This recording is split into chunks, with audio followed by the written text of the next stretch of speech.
请说。没有，我刚刚其实就很想问这个负面民意，因为为什么负面民意比较多？我们难道不能有一些比较正向的民意在吗？众生的心，在刚开始出生的时候，我们没有多少东西，我们比较像是1年级刚上课，老师教给你的写作本是空白的。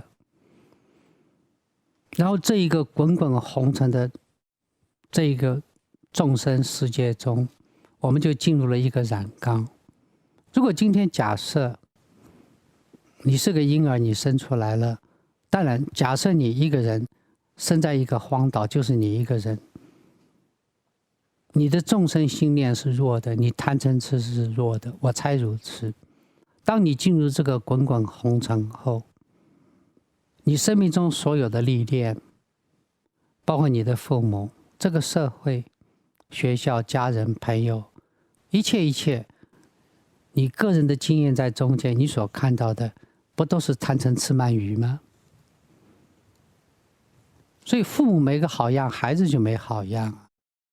我们有多少人，你注意看我们周边的人，他带的名义是好的呢？有的比较少，尤其现代的社会更少。所以我经常为佛陀惋惜啊。佛陀教法2500年来，我们人的心跟古代的人相比，古代的人修果会比现在容易多了，现在的人好难哦。我们充斥着负面的名义，是不是我们错了？我们没错。我们一个孩子呱呱落地进入这个社会，名义都是外在加给我们的，所以学校、父母、周边的一些错误的示范，甚至于电视中某一些现象、媒体、手机，我们充斥着名义，慢慢，这些名义都增加了。